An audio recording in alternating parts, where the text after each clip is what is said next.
श्रीवल्लभाधीश की जय, श्री यमुने महारानी की जय, गंगा मैया की जय, सर्वदेवमयी गौ माता की, सत्य सनातन धर्म की जय, श्रीमद्भागवत महापुराण की, श्री सद्गुरुदेव की, श्री सुखदेव जी महाराज की, श्री हनुमंत लाल की, श्री सीताराम भगवान की, श्री लक्ष्मी नारायण भगवान की, श्री गौरी शंकर महादेव की, सोमनाथ महादेव की, श्री रणछोड़राय की, द्वारकाधीश की, श्री वेदव्यास जी महाराज की, श्री नृसिंहदेव की जय, श्री बालाजी महाराज की जय, सब संतन की जय, सब भक्तन की जय, श्री जलाराम बापा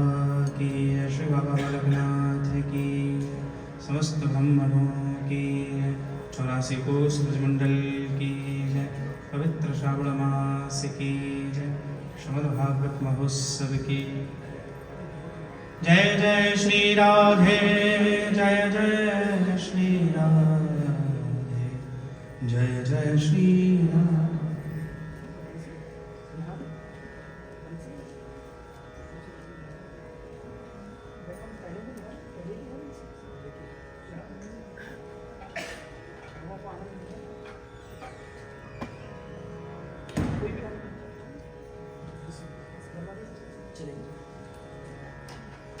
ओम नमो भगवते वासुदेवाय। स्वस्ति श्री गणेशाय नमः, श्री सरस्वती नमः, श्री गुरुचरण कमलेभ्यो नमः। विघ्नेश्वराय वरदाय सुरप्रियाय, लंबोदराय सकुलाय जगद्विताय, नागाननाय श्रुतियज्ञविभूषिताय, गौरीसुताय गणनाथ नमो नमस्ते। वंशी विभूषितकरार्णवनीरदाभा, पीताम्बरादरुणबिम्बफलान्धपुष्टा, पूर्णेन्दुसुन्दरमुखादरविन्दनेत्रा, कृष्णात् परं किमपि तत्त्वमहं न जाने। यं प्रव्रजन्तमनुपेतमपेतकृत्यम्, द्वैपायनो विरहकातरया जुहाव, पुत्रेति तनुमेतया तरवोऽभिनेम, स्तं सर्वभूतहृदयं मुनिमान्। अतुलितबलधाममहीमशैलाभदेह, दानुजबलकृशानं ज्ञानिनामादिवन्द्यं,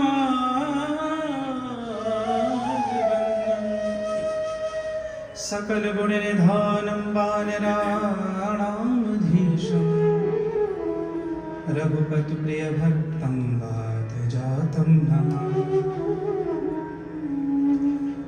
माता रामो मत्पिता रामचन्द्रो, स्वामी रामो मत्सखा रामचन्द्रो, सर्वस्वं मे रामचन्द्रो दयालु, नान्यं जाने नैव जाने न जाने। वन्दे देव उमापतिं सुरगुरुं, वन्दे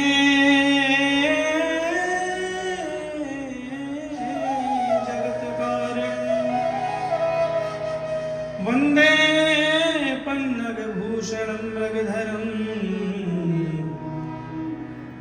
वन्दे पशूनां पतिं, वन्दे सूर्यशशङ्कुवन्नयनं वन्दे मुकुन्दप्रियं वन्दे भक्तजनाश्रयं च वरदं वन्दे शिवं शङ्करम् सर्वमङ्गलमाङ्गल्ये शिवे सर्वार्थसाधिके शरण्ये त्र्यम्बके गौरी नारायणी नमोस्तुते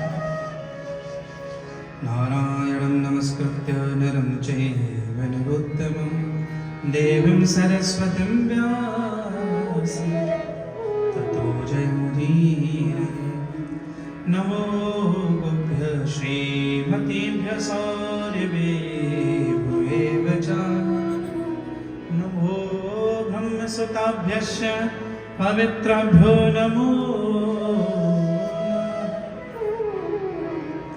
गुरुर्ब्रह्मा गुरुर्विष्णु गुरुर्देवो महेश्वर गुरुर्साक्षात् परं ब्रह्म तस्मै श्री गुरवे भक्त भक्ति भगवंत गुरु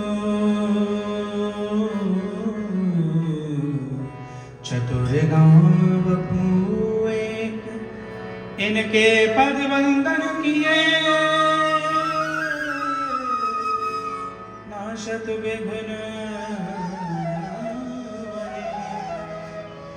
जय जय श्री राधारमण जय जय नवल किशोर जय गोपी चित चोर प्रभु जय जय माखन चोर श्री गोवर्धननाथ पादयुगलं हेयं विवीनं प्रियं नित्यं श्रीमथुराधिपं सुखकरं श्रीविठ्ठलेशं मुदा श्रीमद्द्वारवती गोकुलपति श्री गोकुले श्रीमन्मन्मथ मोहनं नटवरं श्रीबालकृष्णं भजे बोल बालकृष्ण भगवान की श्री राधा रानी की जय आइए हनुमंत पधारिए कथा कहूँ मति अनुसार प्रेम सहित गादी धरूं विराजे पवन कुमार विराजे पवन कुमार विराजे पवन कुमार श्री गुरु चरण सरोज रज निज मन मुकुर सुधार वरण हो रघुवर बिमल जसु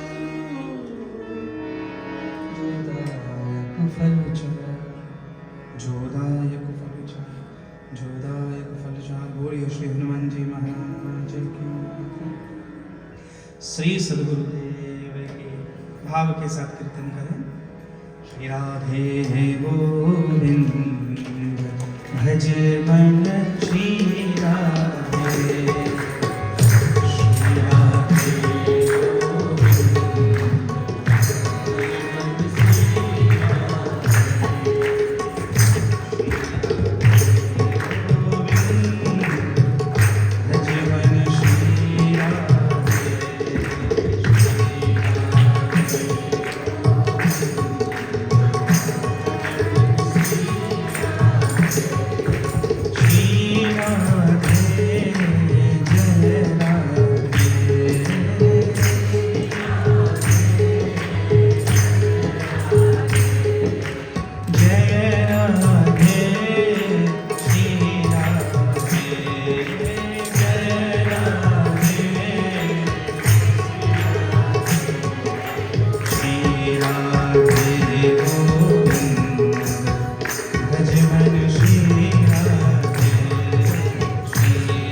ब्राह्मण से मिसेस सागा भी नहीं जा रहे था।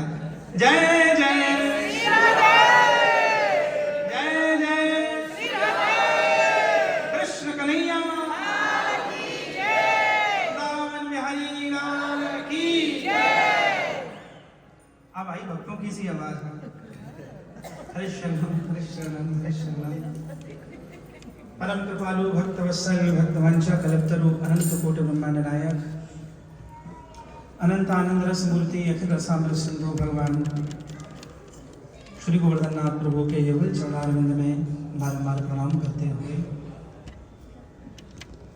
भगवान की मंगमयी प्रतिमूर्ति शब्दमयी प्रतिमा पारमहंसी संहिता श्रीमद् भागवत महापुराण को वंदन करते हुए हिंदू सभा मंदिर ब्राम्पटन टोरंटो के इस पवित्र मंदिर में विराजमान समस्त भगवत विग्रहों को, समस्त सिद्ध ठाकुरों को प्रणाम करते हुए आज सप्तम दिवस की विश्राम समापन सत्र की कथा में समुपस्थित आप सब हरि भक्त, समस्त मातृशक्ति, मंदिर के समस्त हमारे पूज्य आचार्यजन सबको बारंबार प्रणाम करते हुए सप्तम दिवस की पावन मंगलमयी कथा को हम सब प्रारंभ करते हैं। कल कथा के पावन प्रवाही प्रसंग में भगवान श्री कृष्ण और माता रुक्मिणी का मंगल विवाह उत्सव, कल हम सब ने विवाह उत्सव का आनंद लिया। ये भगवान का प्रथम विवाह हुआ। श्री सुखदेव गोस्वामी जी राजा परीक्षित को सुखतीर्थ में कहते हैं, राजन, इस विवाह से भगवान को एक पुत्र भी हुआ और उस पुत्र का नाम होता है प्रद्युम्न। कामस्तु वासुदेवांसो दग्धः प्राग रुद्रमन्युना देहोपपत्तयो भूयस्तमेव प्रत्यपद्यत। श्री प्रद्युम्न जी का समरासुर नाम के दैत्य ने हरण करके समुद्र में फेंका, मछली निकल गई उनको, और मछली के उदर में जाकर भी उनके प्राण बच गए। और देव योग से श्री प्रद्युम्न जी समरासुर के महल में ही जा पहुंचे। एक दासी ने इनका लालन पालन किया। एक बार प्रद्युम्न जी ने बड़े होकर जब दासी से पूछा कि मेरा आपका संबंध क्या है, कार्य तो आपने माँ का किया है, माँ पोषण करती है, तब उसने कहा मैंने कार्य माँ का किया है पर मैं आपकी पत्नी हूँ।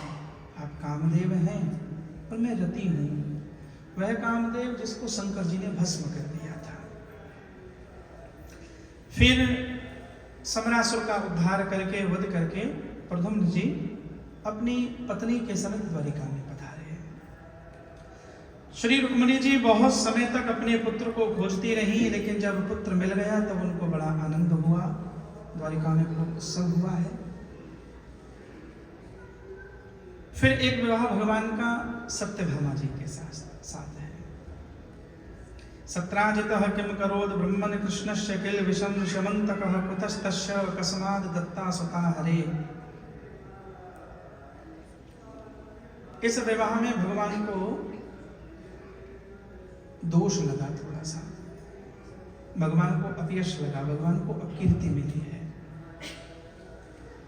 सत्राजित नाम का एक यादव श्री द्वारिका जी में निवास करता था। और एक बार भगवान सूर्य का ये परम उपासक था और भगवान सूर्य ने प्रसन्न होकर इसे एक मणि प्रदान की, जिस मणि का नाम था शमंतक।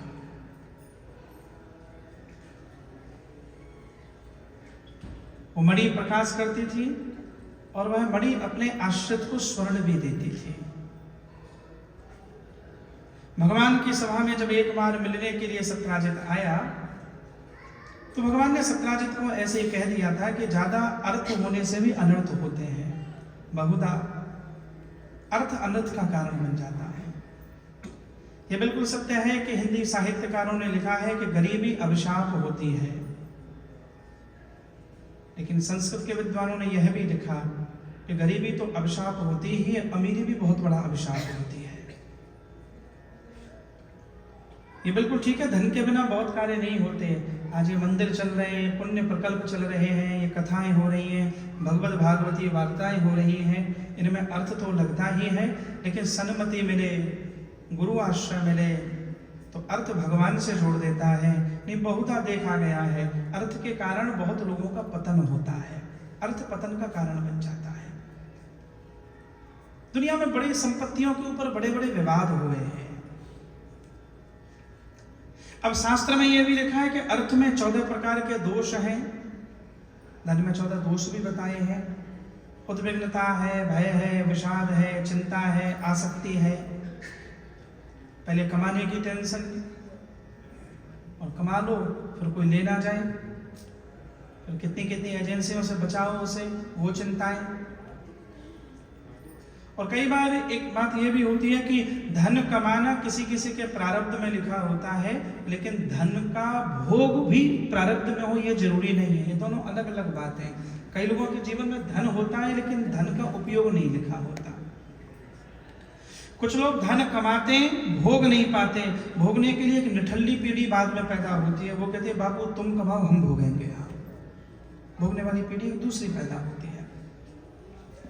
भगवान ने कहा मैं तुझे एक मार्ग बताता हूं, उस मार्ग पर चलकर तू अपना कल्याण कर सकता है, और वो ये है कि आवश्यकता से अधिक धन को तू दान कर दे।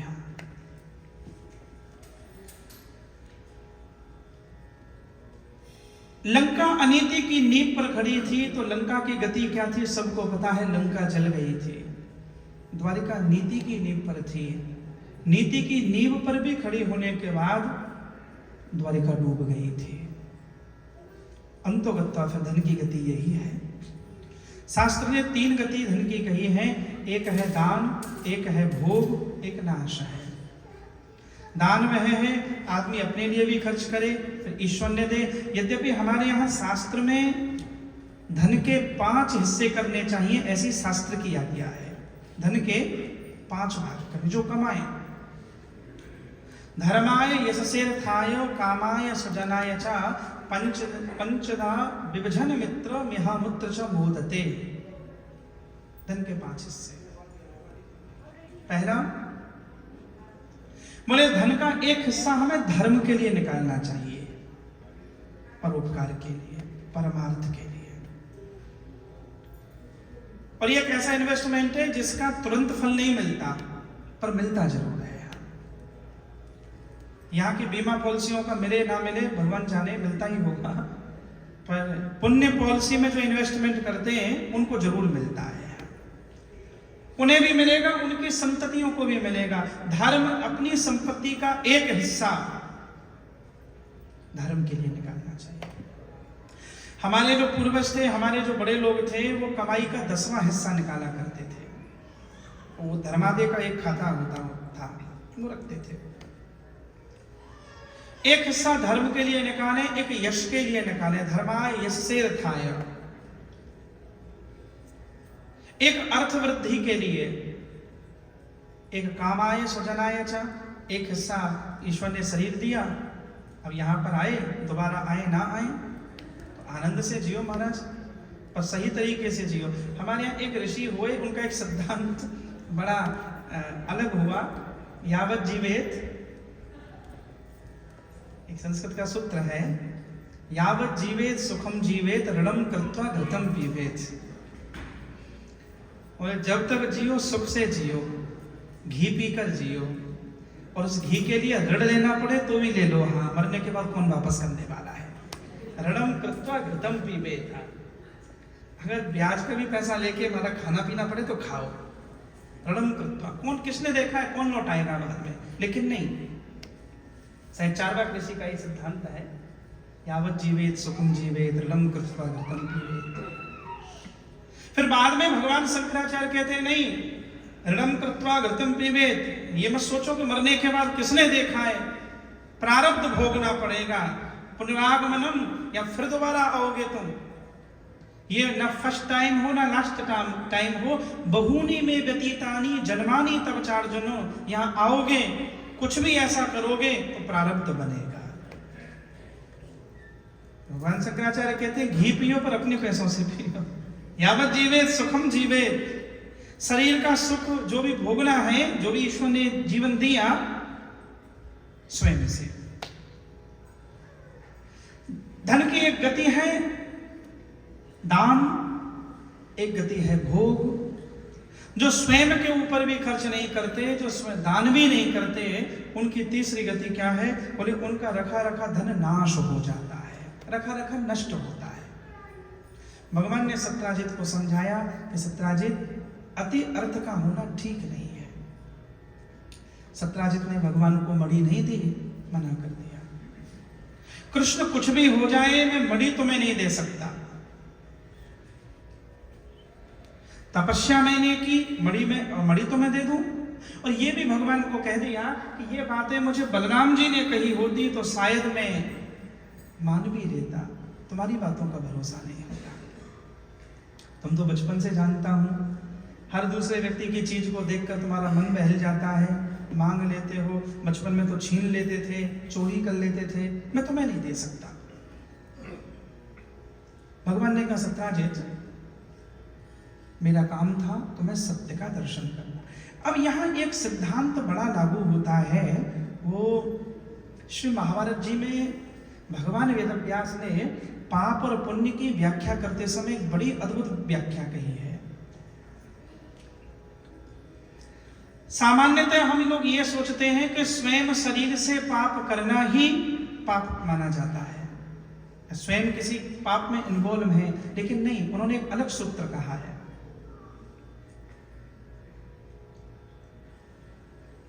यत्र धर्मो भयमेण सत्यम यत्रामृतेन च हन्यते प्रेक्षामाणानां हतास्तत्र सभासदः।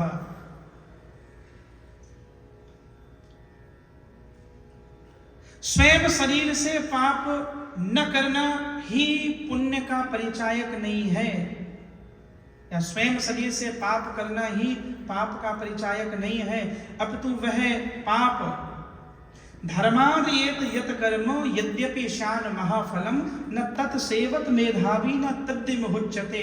कर्म की गति कितनी सूक्ष्म हो सकती है, भारतीय दर्शन इस पर विचार करता है।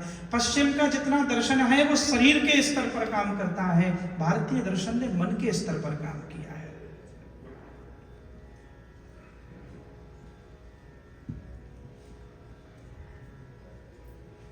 वो पाप जिसे तुम चाहते रोक सकते थे, वह अधर्म, वह अनर्थ, वह अनाचार, तुम वहां पर खड़े थे, तुम सामर्थ्यवान भी थे। सामर्थ्यवान होकर असत्य का प्रतिकार न करना यह अधर्म है।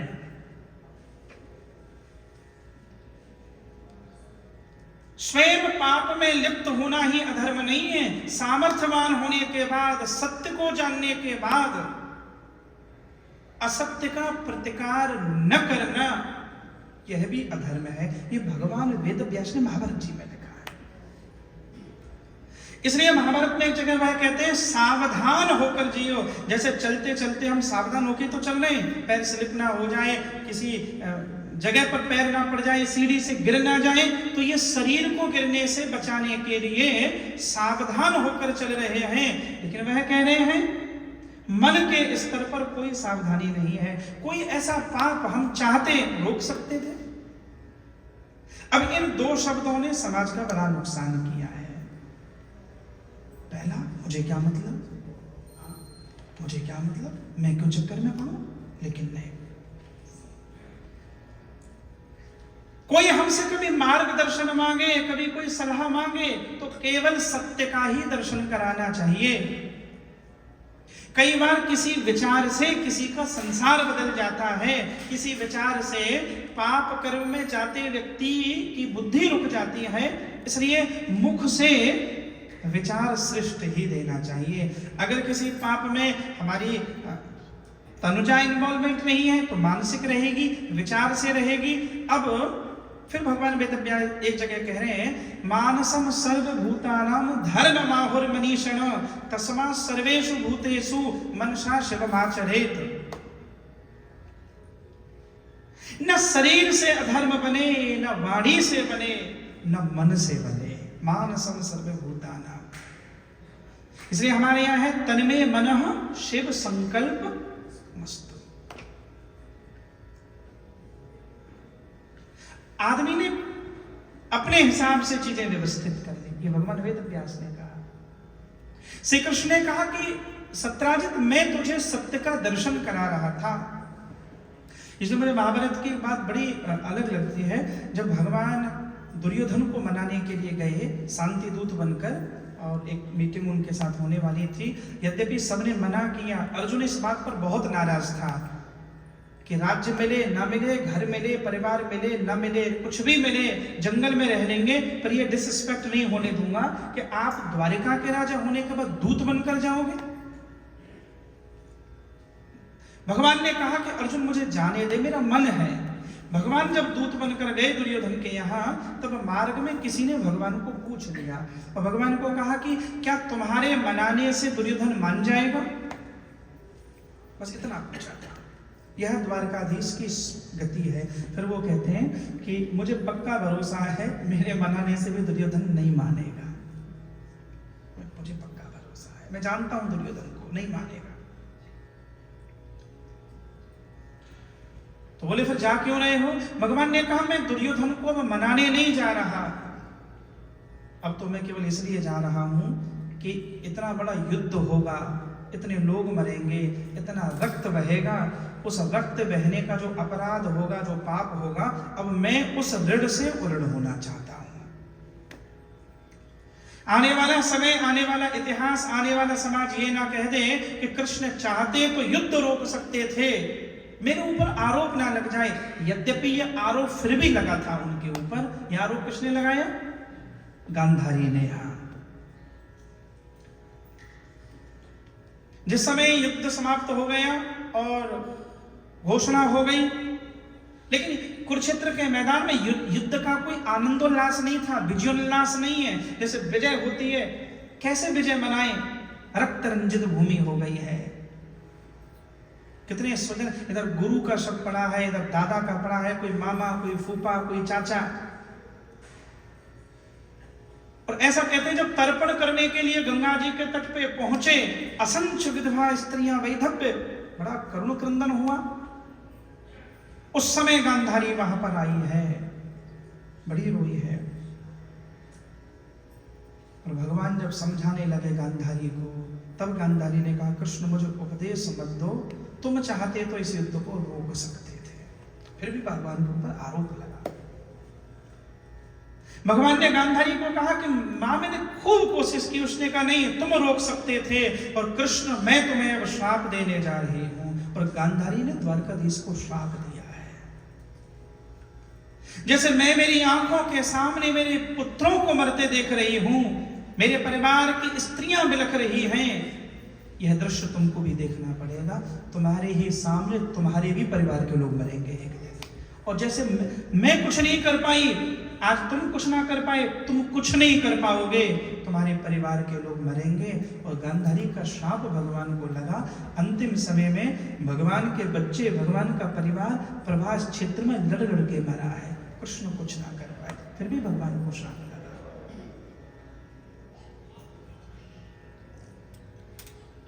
मनश्येकम वचस्येकम कर्मश्येकम समहात्मना। महात्मा की व्याख्या करते हुए कहते हैं, महात्मा कौन? जो मनसा वाचा कर्मणा किसी का अहित ना चाहे। इसलिए अद्रोह सर्वभूतेषु, इसलिए तथक्षवः कारुणिका सुहृद सर्वदेहिनाम अजात शत्रवः शांता साधवः साधुभूषणा। भगवान ने कहा, सत्याजित मैं तुझे सत्य का दर्शन करा रहा था, मानना न मानना तेरा धर्म है।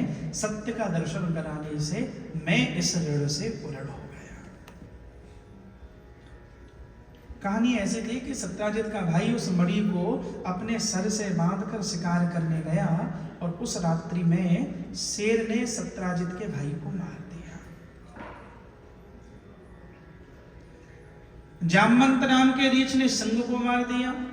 पूरी रात सत्याजित ने अपने भाई की प्रतीक्षा की। सुबह हो गई, दोपहर हो गई, अगली सांझ हो गई, फिर एक रात बीत गई। भटक गया होगा, न मणि मिले न भाई मिले।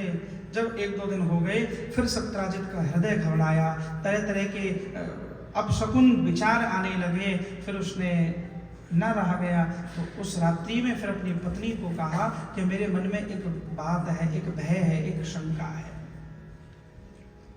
मैं 3-4 दिन पहले श्री कृष्ण के पास गया, श्री कृष्ण ने मुझसे मणि मांगी थी, मैंने देने से मना कर दिया। मैं बचपन से जानता हूं इसको। कोई वस्तु उसके ऊपर श्री कृष्ण की दृष्टि पड़ जाए, ये न के न पकड़, ये उसे प्राप्त कर लेता है। मुझे लगता है मैंने देने से मना कर दी, तो कहीं श्री कृष्ण ने मणि के लोभ में मेरे भाई को मार तो नहीं दिया, ये बात कहते हैं। और मुझे कुछ कुछ ऐसा लगता है कि वो मणि कृष्ण के महल में है, द्वारिका में। सुना दी ये बात। ये सुनाने के बाद फिर सत्याजित को लगा कि मैंने ठीक नहीं किया, मुझे इतना जल्दी ऐसे श्री कृष्ण के ऊपर आरोप नहीं लगाना चाहिए। फिर ये बताने के बाद उसने अपनी पत्नी को बोला, उसने कहा कि बस एक काम करना, ये जो बात मैंने तुमको बोली है अभी बोलना मत किसी को, बस यही फजीदा कर दिया। उसने कहा उसे बताना नहीं, उसे तो नींद ही नहीं आई पूरी रात। सुबह हो कब में जैसे ही सुबह हुई वो जगी, और उसकी तो कोई सखी थी, कोई सहेली थी, तुरंत उसके पास गई और जाकर उसे कहा कि तुम्हें पता है कृष्ण ने मणि के लोभ में मेरे देवर को मार दिया। सुबह ही कह दी।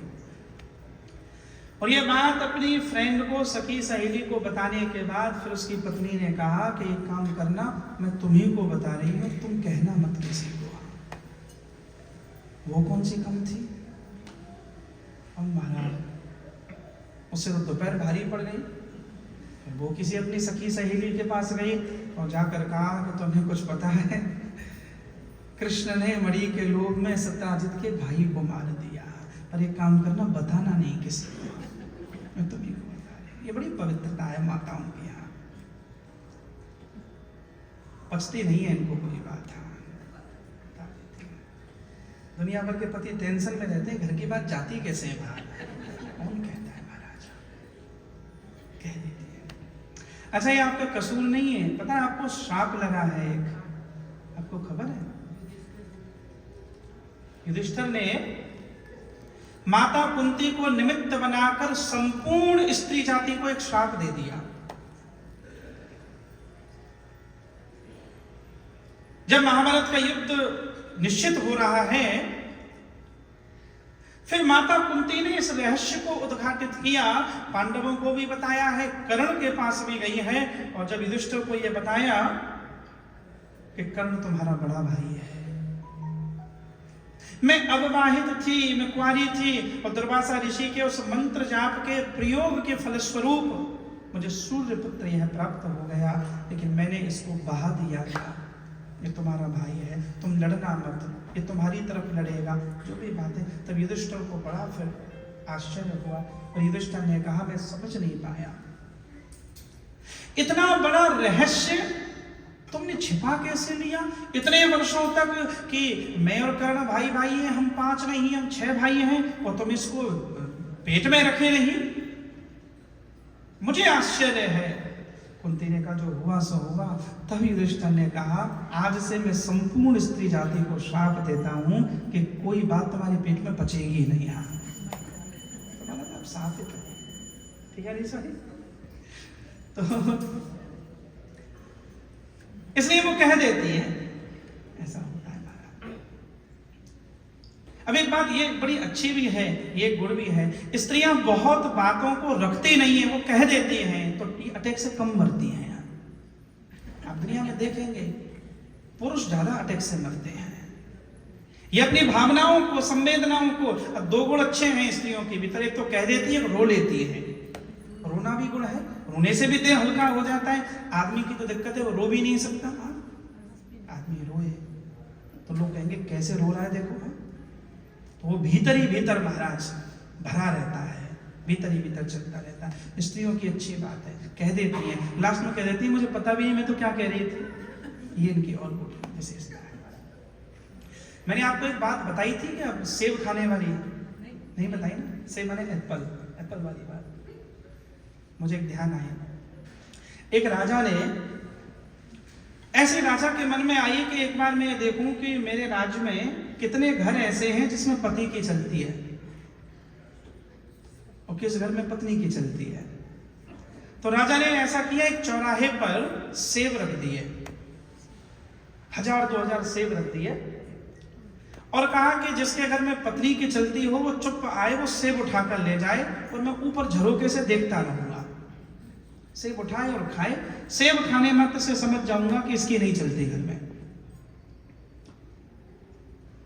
और जो यह कहता है पुरुष कि भाई मेरी चलती है, तो उसने कहा उसके लिए घोड़ा बांध दिया, काले रंग का घोड़ा। वो आदमी आए और काले रंग के घोड़े पर बैठकर चला जाए, बस इतने में समझ जाऊंगा कि इसके घर में पुरुष की चलती होगी। शाम तक सारे सेब साफ हो गए, लोग चुपचाप आते रहे, एक एक सेब खाते गए। राजा ऊपर से बैठा बैठा देख रहा है, एक भी आदमी ऐसा नहीं, कोई तो कहे मैं घोड़े को लेकर जाऊं। राजा टेंशन में, चुपचाप सेब खा खा के सब जा रहे हैं। सांझ हो गई, फिर सांझ होने के बाद राजा के जो मंत्री हैं, मंत्री आया, उसने सेब नहीं उठाया, उसने घोड़े को खोला, और जब घोड़े को खोला, घोड़े पर बैठा, तब राजा को बड़ी प्रसन्नता हुई, एक शेर तो मिला, एक आदमी तो मिला जो कह रहा है कि मेरी चलती है। फिर मंत्री घोड़े पर बैठकर गया, घर चला गया। तो राजा ने सोच लिया कि एक आदमी ऐसा है जो कहता है मेरी चलती है, लेकिन आधा घंटे के बाद मंत्री लौट आया घोड़े पर, तो राजा के सामने आया। राजा ने कहा कि मंत्री जी आ कैसे गए? उसने कहा महाराज बाकी सब तो ठीक है, बस एक ही दिक्कत है, मैं घर पर जब काले रंग के घोड़े को लेकर गया तो पत्नी ने कहा ये काले रंग के घोड़े को क्यों ना आओ, सफेद लेकर आओ, जाओ। राजा ने कहा सेब अभी खाओगे बाद में खाओगे? अब तो महाराज इस बात पे तो मंत्री को लगा ये तो मामला गड़बड़। राजा ने कहा तुम्हारी इतनी हिम्मत नहीं, काले रंग के घोड़े को घर पे रख लो। लौट आया, मंत्री ने कहा आई एम सॉरी, मेरे घर में भी उसकी चलती है। पर महाराज एक बात समझ में नहीं आई कि ये इनाम जब आपने रखा तो ये कोई इनाम है काले रंग का घोड़ा रखना? अरे इसके बदले में 100 सोने की मोहर रख देते, या हमारा खाने का सामान रख देते, फल रख देते, कपड़े रख देते, कोई ऐसी चीज रख देते तो अच्छा लगता। राजा ने कहा मेरे मन में तो ऐसी थी कि कुछ रत्न रख दूं, पर रानी नहीं मानी। मंत्री ने कहा मेरे वाले सेब से खाओगे, दूसरा लाऊंगा। दोनों मिलकर काटे हम सेब। तो महाराज हर घर में सेब ही कट रहे हैं, बस हाँ सब सेब खा रहे हैं, माताएं शक्तियां चला रही हैं, ब्रह्मांड को पुरुष आनंद ले रहे हैं, और वो शक्ति है। सही बात तो यह है। अब इसने क्या किया कि सारे राज्य में एक खबर फैल गई। अरे मैं सेब नहीं खा रहा हूं, ध्यान रखना, मैं तो रहता ही नहीं, तो सेब क्या खाऊंगा। तो नारायण,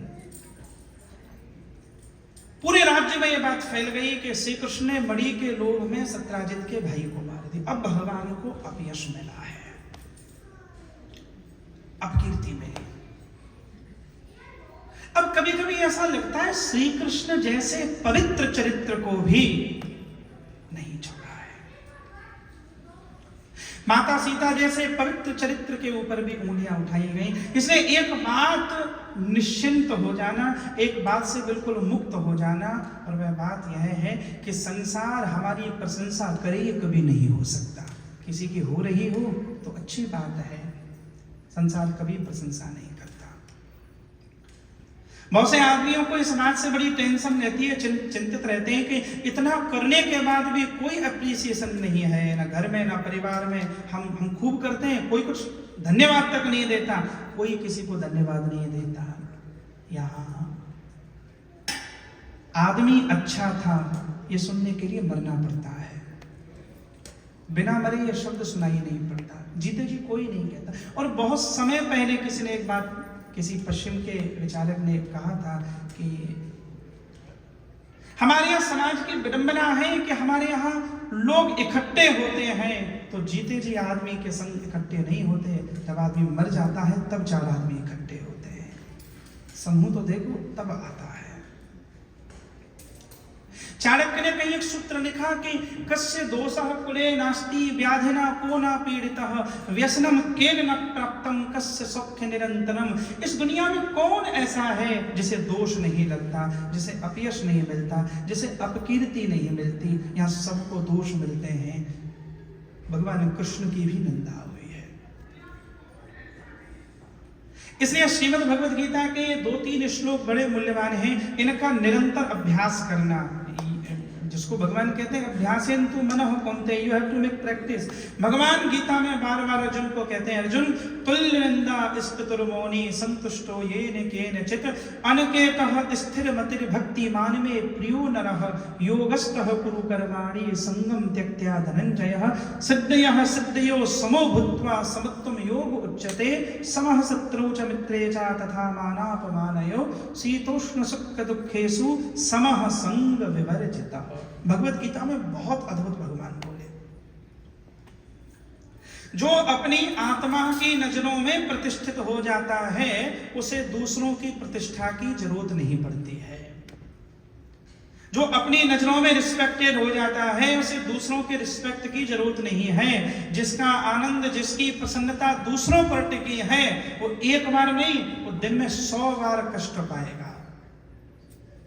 लेकिन जो स्वयं में स्थित हो गया, हमारे यहाँ स्वस्थ का अर्थ है स्वस्मिन् तिष्ठति इति स्वस्थः, जो स्वयं में स्थित हो गया, जिसने स्वयं को पा लिया, जिसने स्वयं को जान लिया, अपनी भीतर से। You have to live in self thanks, self realization. जब कोई तुम्हें धन्यवाद न दे, एक धन्यवाद तुम्हारी आत्मा से प्रकट होगा, जिसको बुद्धिज्म कहता है listen to the voice of soul. अपनी आत्मा की आवाज सुनो, भीतर से आवाज आएगी, भीतर से आनंद आएगा, भीतर से आपको धन्यवाद मिलेगा।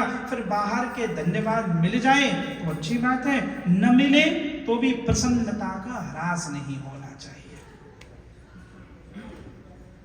संसार में व्यक्ति पल पल में दुख प्राप्त करता है। यहां गया उसने ये नहीं बोला, इसलिए भीतर जो गया, जो मैंने पहले दिन आपको एक बात कही थी, स्वयं को जानिए।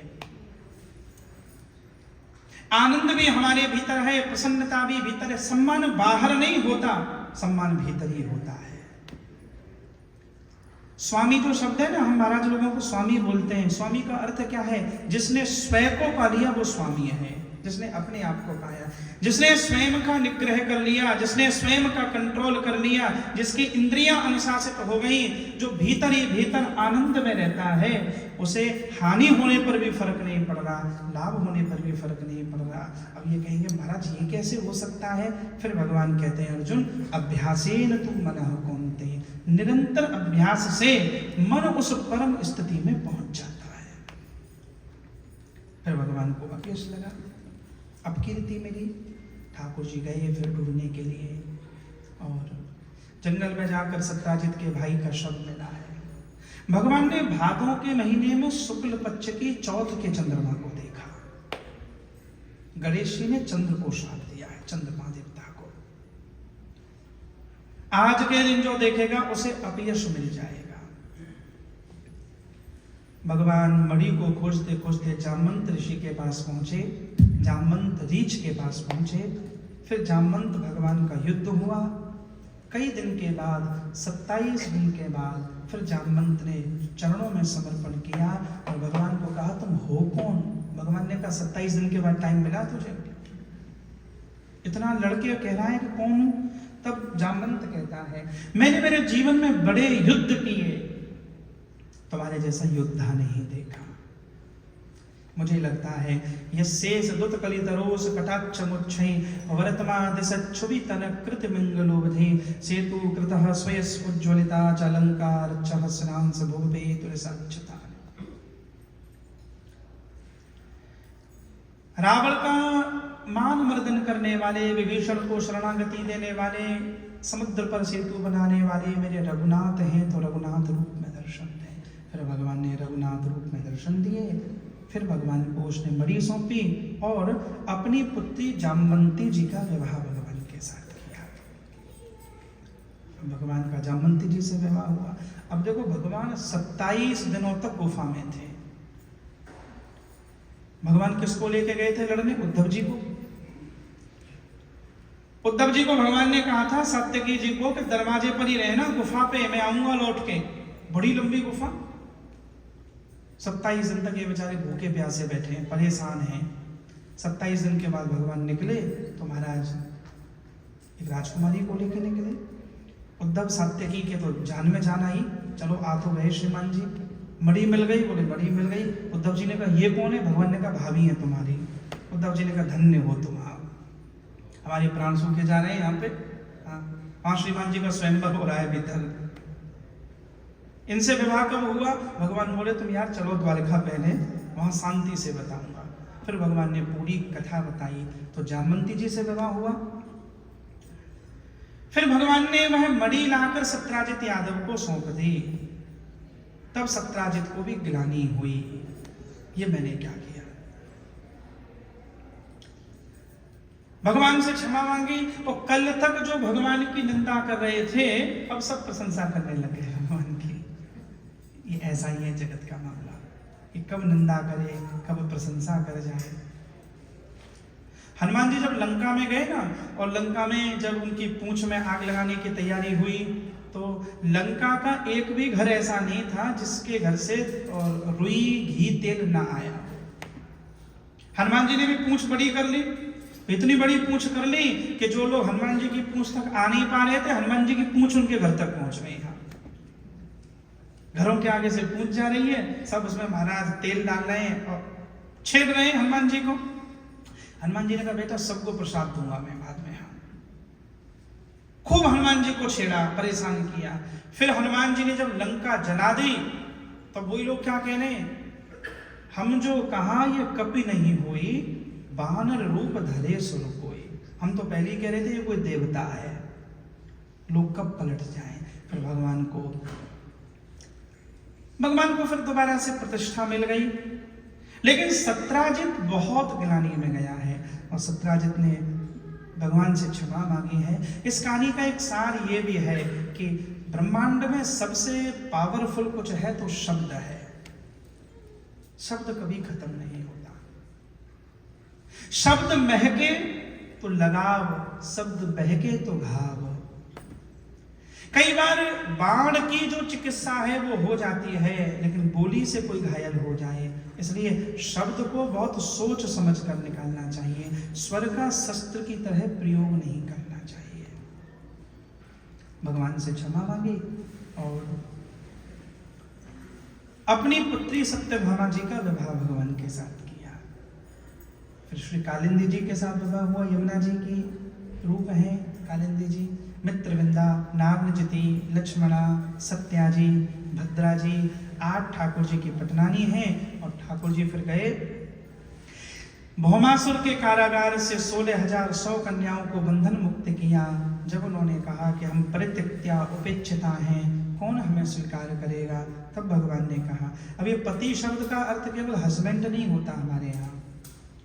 पति माने केवल हस्बैंड नहीं है, यद्यपि पति के लिए बहुत शब्दों का उपयोग हुआ है। हमारे यहाँ भर्ता भी है और बल्लभ शब्द भी हुआ है, स्वामी भी है।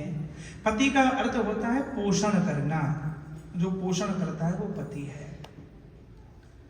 जैसे भारत की अभी राष्ट्रपति, अब वो तो महिला है द्रौपदी जी, तो वो राष्ट्र के पति कैसे हो जाएंगे, वो तो स्त्री हैं, तो वो देश की पति थोड़ी है। पति माने पोषण करना, जो राष्ट्र का पोषण करना है। पति का अर्थ है जो पोषण करे। फिर भगवान ने कहा तुम्हारा कोई पोषण नहीं करेगा, मैं पोषण करूंगा। 16,108 फिर भगवान के विवाहों का वर्णन है। फिर भगवान का घर परिवार वंश का विस्तार हुआ। नृग नाम के राजा को ठाकुर जी ने उद्धार किया। ब्राह्मण अपराध के कारण गिरगिट बना था। फिर भगवान ने कुएं में कूदकर सूर्यवंशी नृग का उद्धार किया। फिर भगवान पांडवों के राजस्व यज्ञ को पूर्ण कराते हैं। भीम के द्वारा जरासंध का वध कराया। यज्ञ प्रारंभ होने लगा तो ये प्रश्न आया, पहले पूजा किसकी होगी? भरी सभा में फिर शिशुपाल ने भगवान को गालियां दी हैं। एक एवा द्वितीयो सा वही तदात्ममिदं जगत। फिर शिशुपाल ने कहा, तपो विद्या व्रत धरान ज्ञान विध्वस्त कल्मशान परमर्षीन ब्रह्मनिष्ठान लोकपालेश पूजितान। 100 गालियां भगवान को दी और फिर भगवान को क्रोध आया। सुदर्शन चक्र को बुलाया, चक्र ने आकर शिशुपाल का कंठ विदीर्ण किया। ऐसी कथा है कि द्रौपदी की उस समय श्री ठाकुर जी का उंगली चिर गई। अब भगवान तो लीला करते हैं, भगवान की उंगली चिरी। वैद्य को बुलाने के लिए सब दौड़े। उस समय द्रौपदी खड़ी हुई है और द्रौपदी ने अपनी बहुमूल्य साड़ी चीर कर और चीर ठाकुर जी के हाथ में बांधा। फिर भगवान ने कहा, द्रौपदी ये यथा माम प्रपद्यन्ते तांस्तथैव भजाम्यहम्। जिस भाव से भक्त बजता है मैं भी उसी भाव से बजता हूँ। तो उन्हें थोड़ा सा चीर मुझे दिया है, कभी आवश्यकता पड़ेगी तो चीरों के ढेर लगाऊंगा मैं भी। फिर भगवान ने आवश्यकता पड़ने पर द्रौपदी को कृपा की है।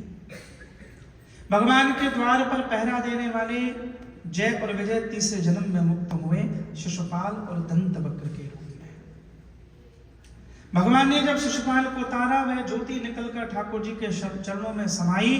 तब युधिष्ठिर की आंख में आंसू आए और युधिष्ठिर ने कहा, भगवान को गाली देने वाला भी तर गया।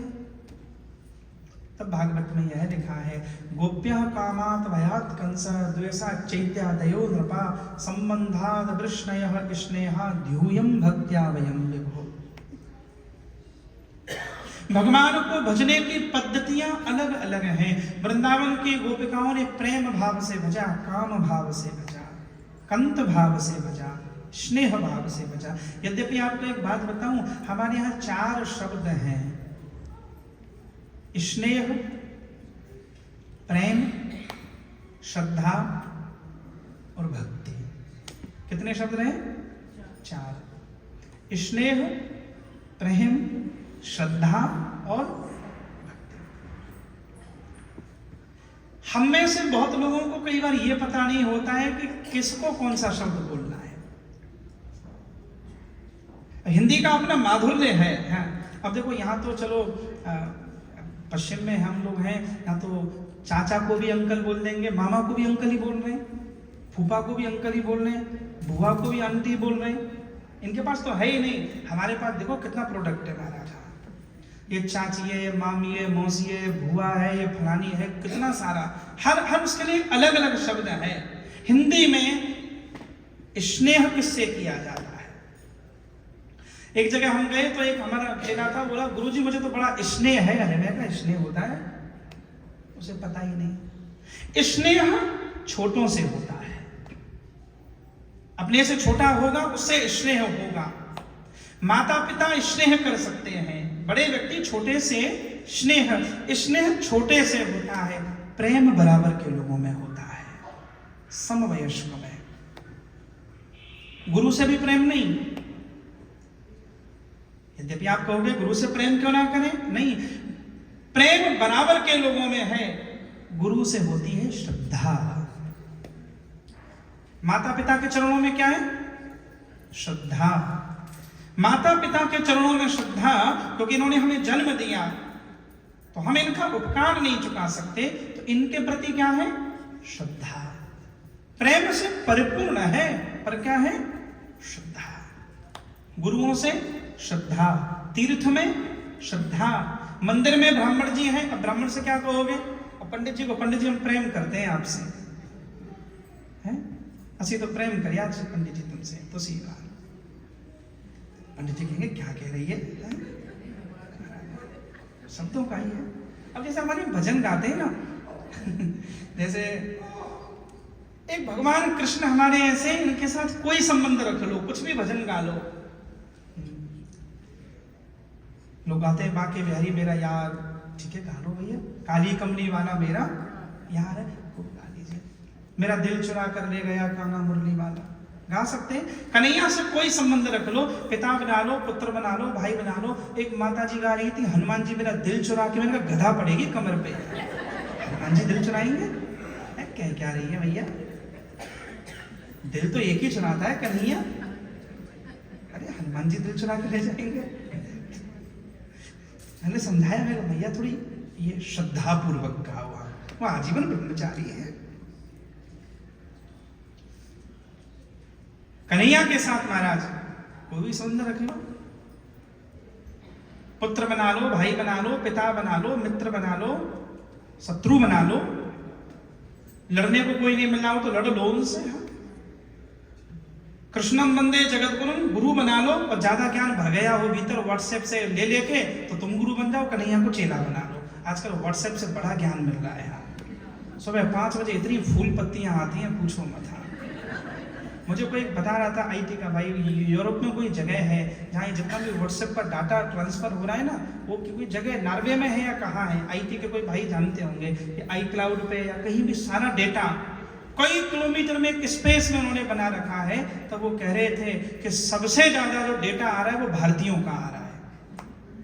सुबह सुबह 5 बजे से 8 बजे के बीच में जो ज्ञान आता है ना, अगर वेद व्यास जी धरती पर होते तो चले जाते छोड़कर, जाऊं मैं, मेरा काम क्या है? यहाँ तो हर आदमी ब्रह्म ऋषि है, इतना ज्ञान दे रहे हैं महाराज। कभी कभी तो हमें लगता है कथा बंद कर दें थोड़े बहुत दिन, इतना ज्ञान है लोगों के पास।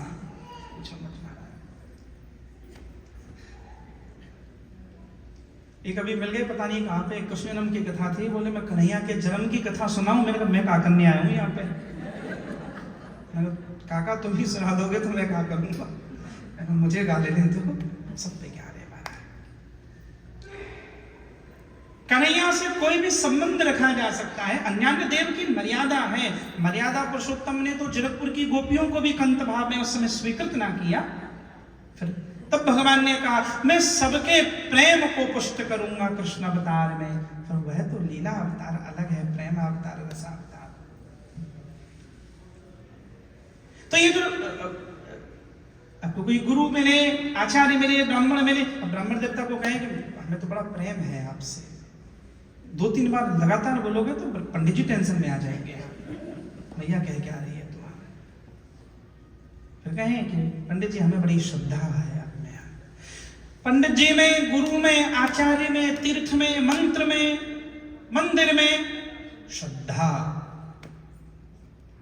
और भक्ति।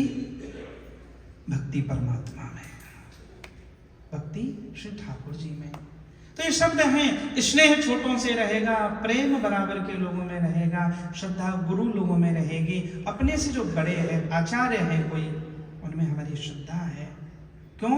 क्योंकि श्रद्धावान लभते ज्ञानम। वक्ता में क्या होगी? वक्ता में श्रद्धा। वक्ता के प्रति श्रद्धा ना होवे तो वक्ता के मुख से बोला गया वक्तव्य हृदय में नहीं पहुंचेगा। इसलिए पहले श्रद्धा में प्रतिष्ठित हो जाओ, तब वक्ता का जो वक्तव्य है वो ब्रह्म सुख देगा, परमात्मा सुख देगा, कृष्ण प्रेम का सुख देगा।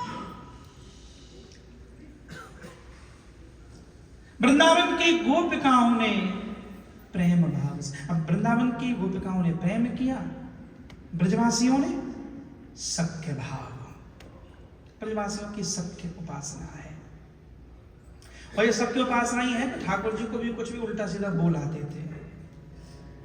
हमारे ब्रजवासी तो गाते थे, जायो कारी रात याते कारो भयो गात दही चोर चोर खात ने को छाछ पहन चैया है। जायो कारी रात याते कारो भयो गात दही चोर चोर खात ने को छाछ पहन चैया है। और चलते विचाल कुले रीति को न ख्याल, गले धार गुंज माल बड़े गाल को बजैया है। बोले नित्य झूठ खावे ग्वालन की झूठ, बोले नित्य झूठ खावे ग्वालन की झूठ, जावे ने कही में रूठ तकरार को मचैया है। और कामरी ओढ़ैया बाट दान को मंगैया भैया, बड़ो उत्पाती बाबा तेरो कन्हैया है, बड़ो उत्पाती बाबा तेरो ब्रजवासी हैं, भगवान को उत्पाती बोलाते हैं, बड़ो उत्पाती बाबा तेरो कन्हैया है। नारायण श्री ठाकुर जी को ब्रजवासी सख्य भाव से, कोई प्रेम से, नंद बाबा मैया जशोदा स्नेह से, माता पिता स्नेह करेंगे बच्चों से, कंस भय से, शिशुपाल द्वेष से। इसलिए महाराज कैसे भी भगवान का चिंतन करो, ये भगवान की महिमा है, तार देते हैं। प्रेम से करेंगे, इसलिए भजताम प्रीत पूर्वकम, जो शब्द है ददामी बुद्धि योगम तम, तुम्हारा शब्द आया है भजताम प्रीत पूर्वकम। मुक्ति कोई भी पालेगा, पर जो प्रेम से पाता है उसका तो जीवन भी आनंदमय होगा। फिर भगवान की पावन कथा सुदामा मिलने के लिए आए हैं, भगवान की प्रार्थना करें। पकड़ लो हाथ बनवारी, नहीं तो डूब जाएंगे। अब हम भगवान का हाथ पकड़े हैं, ठाकुर जी को अपना हाथ पकड़ना है। छोटे बनकर रहोगे तो मैया मेले में लेकर जाती है, तो बालक को गोदी में लेकर जाती है। छोटे बच्चे का हाथ मैया पकड़ती है और बड़ा बालक अपने आप चलता है। छोटे बनकर रहो, पकड़ लो हाथ बनवारी, पकड़ लो हाथ बनवारी, नहीं तो डूब जाएंगे। पकड़ लो हाथ बनवारी, नहीं तो डूब जाएंगे। पकड़ लो हाथ बनवारी, नहीं तो नहीं तो डूब जाएंगे, नहीं तो डूब जाएंगे, नहीं तो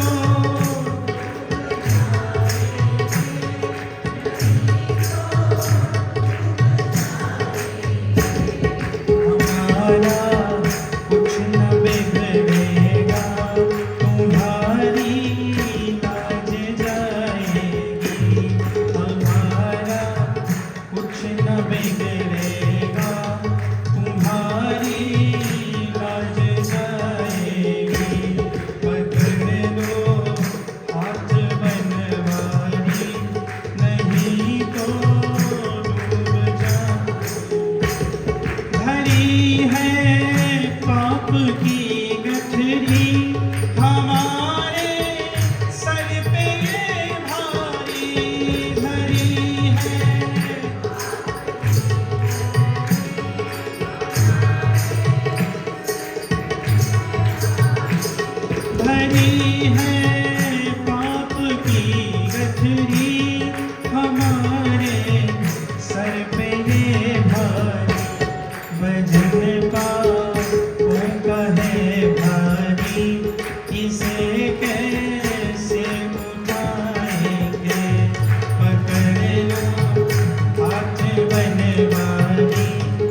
नहीं तो डूब जाएंगे।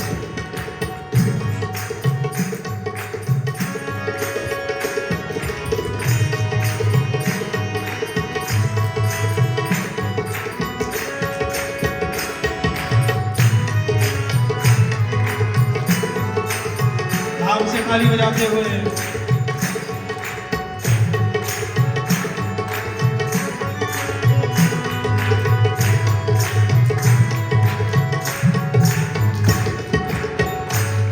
तुम्हारे ही भरोसे पर जमाना छोड़ बैठे हैं। तुम्हारे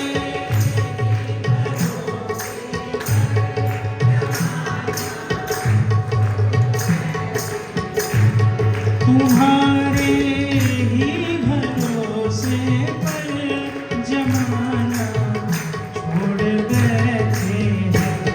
जमाने की तरफ देखे, जमाने की तरफ देखे, इसे कैसे निभाएंगे। पकड़ लो हाथ बनवानी, नहीं तो डूब जाएंगे।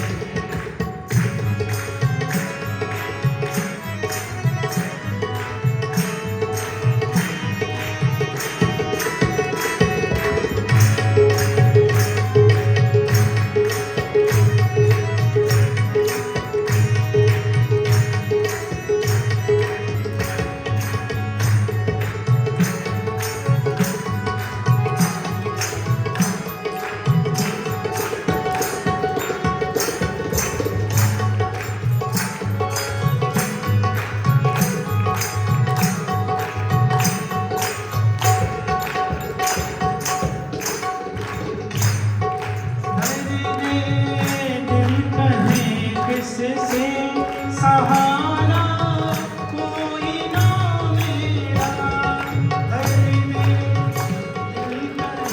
किससे सहारा कोई ना मेरा, सहारा कोई ना मेरा। बनोगे सुनोगे आप ही मोहन, सुनोगे आप ही मोहन, और किस को सुनाएंगे। पकड़ लो हाथ बनवानी, नहीं तो डूब जाएंगे, नहीं तो डूब जाएंगे। नदियाँ डूब जाएंगे, नहीं तो डूब जाएंगे, नहीं तो डूब जाएंगे। पकड़ लो हाथ बनवानी, नहीं तो डूब जाएंगे।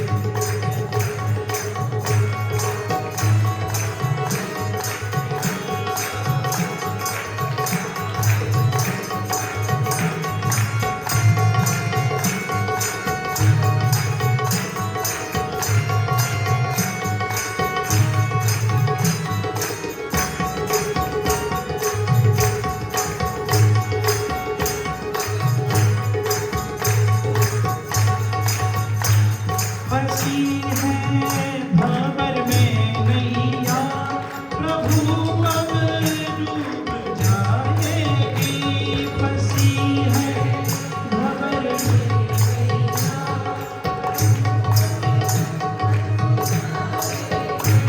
फंसी है भंवर में नैया, प्रभु अब डूब जाएगी।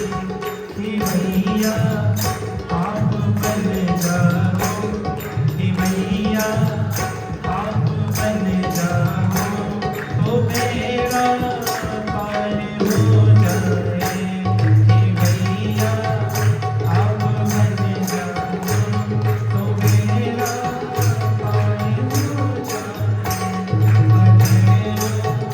हाथ बनवानी, नहीं तो डूब जाए।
दुनिया की दौलत नहीं चाहिए, मुझको दुनिया की दौलत नहीं चाहिए, मुझको धन और दौलत नहीं चाहिए,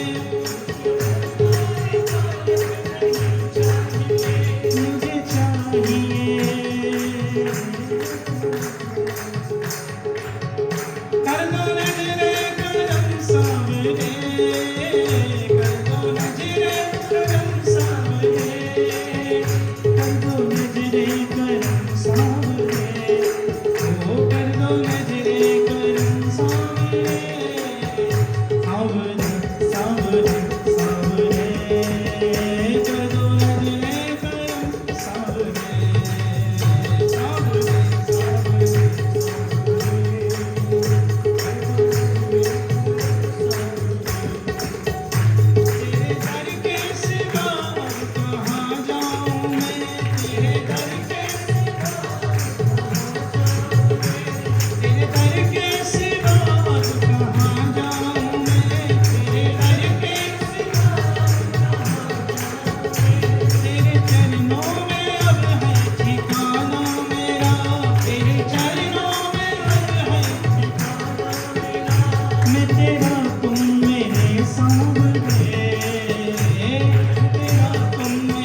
पकड़ लो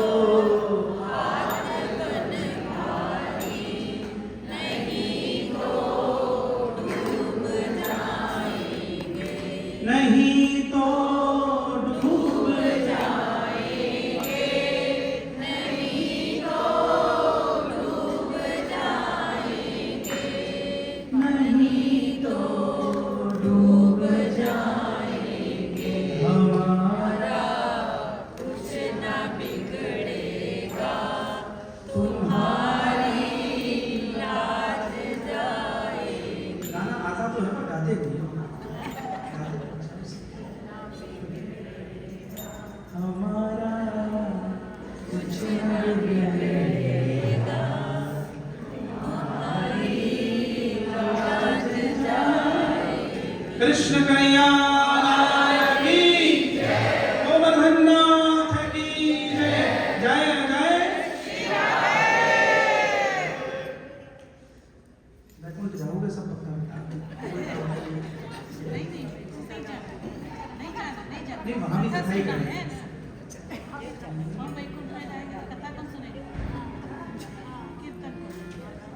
हमारे बिंदु जी महाराज ने बड़ा सुंदर पद गाया।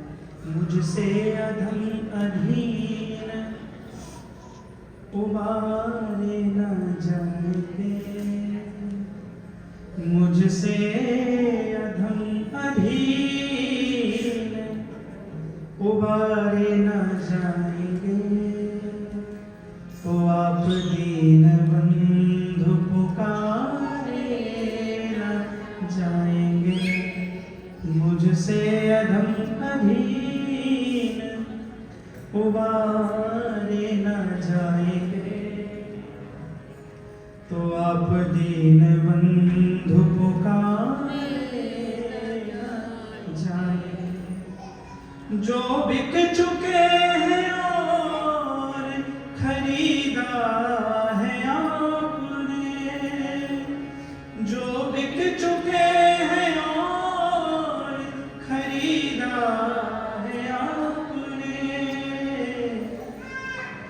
अब वह गुलाम गैर के द्वारे न जाएंगे, अब वह गुलाम गैर के द्वारे न जाएंगे, तो आप दीन बंधु पुकारे न जाएंगे, मुझसे अधम अधीन तारे न जाएंगे, तो आप दीन बंधु पुकारे न जाएंगे। पृथ्वी के भार आपने 100 बार उतारे, पृथ्वी के भार आपने 100 बार उतारे,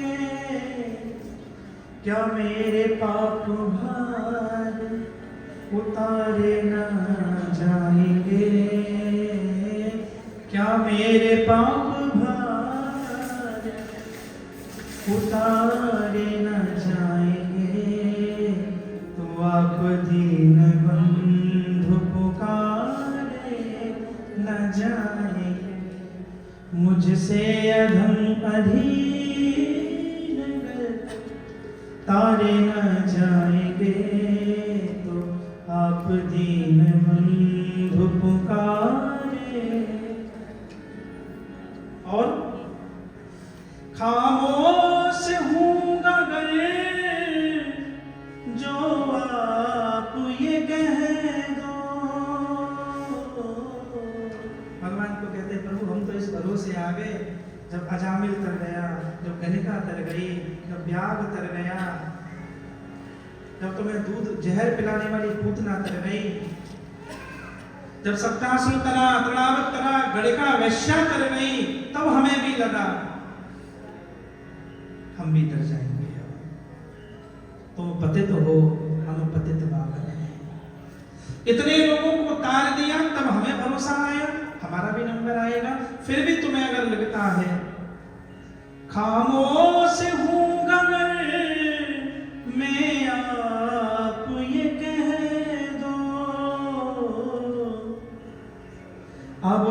मुझसे पात की कभी तारे न जाएंगे, अब मुझसे पात की कभी तारे न जाएंगे, तो आप दीन बंधु पुकारे न जाएंगे।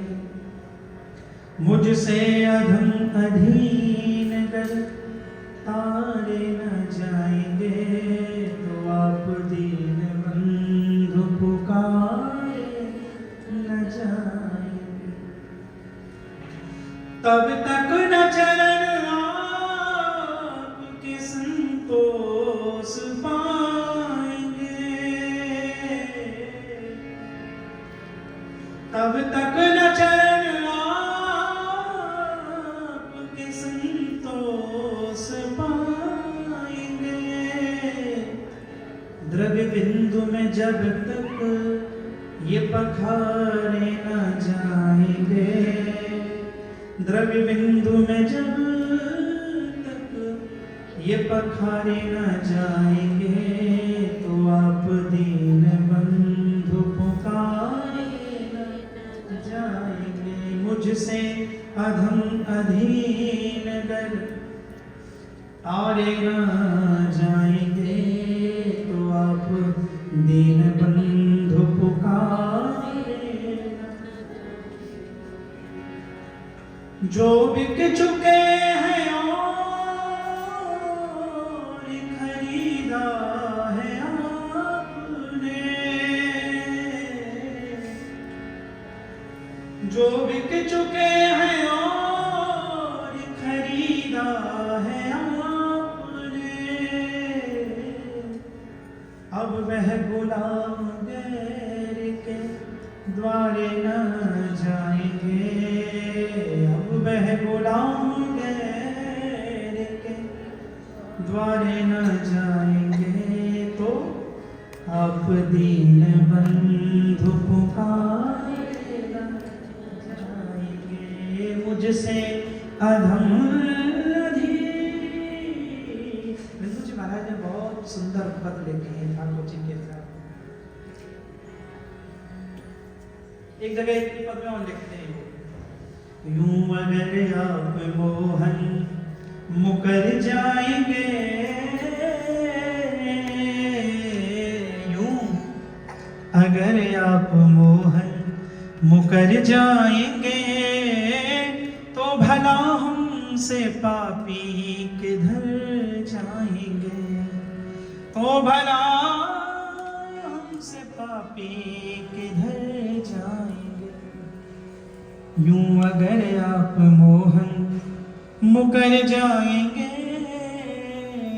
तो भला हमसे पापी किधर। भगवान ने कहा अगर न ताहूं तो तब कहते हैं, जब तरेंगे नहीं तो ये सच मानिए, आपका नाम बदनाम कर जाएंगे, आपका नाम बदनाम कर जाएंगे। बोले अगर भीख ना दी मुझको तो एक शोर मचा दूंगा। भगवान के दरवाजे पर प्रेम की भीख मांगने कोई भक्त गया, बोले अगर भीख ना दी मुझको तो एक शोर मचा दूंगा। भगवान ने बोला मचाओ, क्या शोर मचाओगे? बोले दुनिया भर के मंगतों को तेरा पता बता दूंगा, सारे भिखारियों को बता दूंगा। जब तरेंगे नहीं तो ये सच मानिए, आपका नाम बदनाम कर जाएंगे। यूं अगर आप मोहन मुकर जाएंगे, भला हमसे पापी किधर जाएंगे। ठाकुर जी का स्वभाव है, वो करुणा निधान है, वो कृपा निधान है। जीव तो उनके योग्य कभी हो नहीं सकता, पर वो अपने योग्य बना लेते हैं।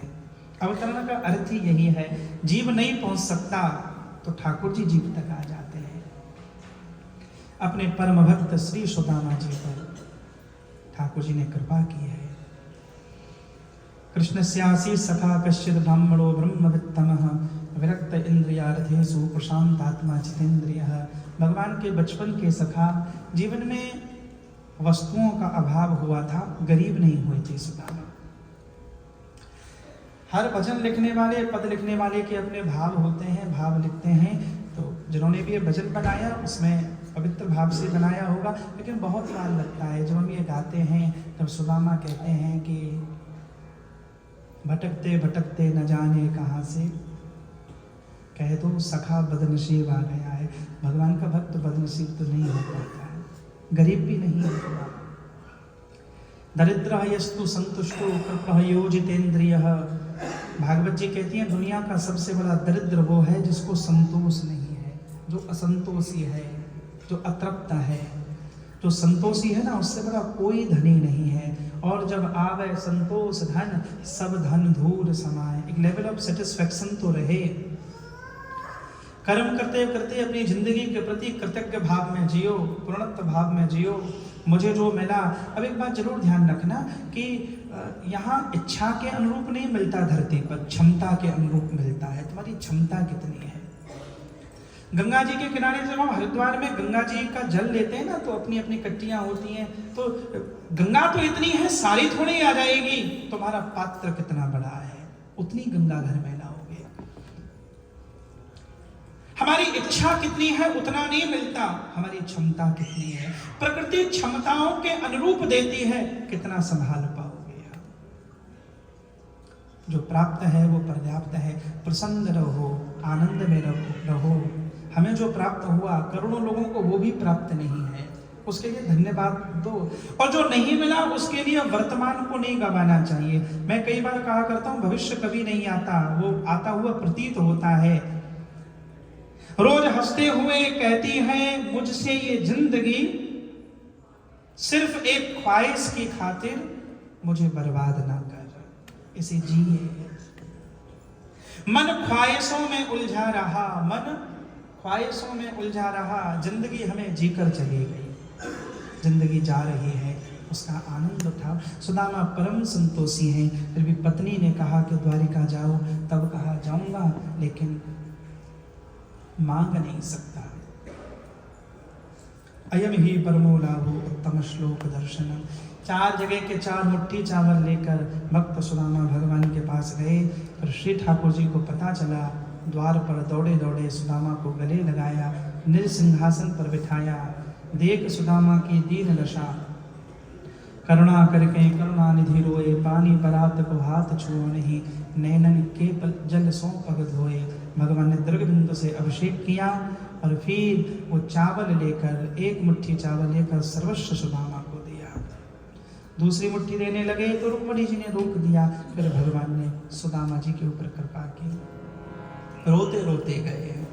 कृपा की न होती, हमारे बिंदु जी का ही पद है, जो आदत तुम्हारी तो सुनी ही रहती, तो सुनी ही रहती अदालत तुम्हारी। गरीबों की दुनिया है, आवाज तुमसे, गरीबों से है बात, साहत तुम्हारी। कृपा की न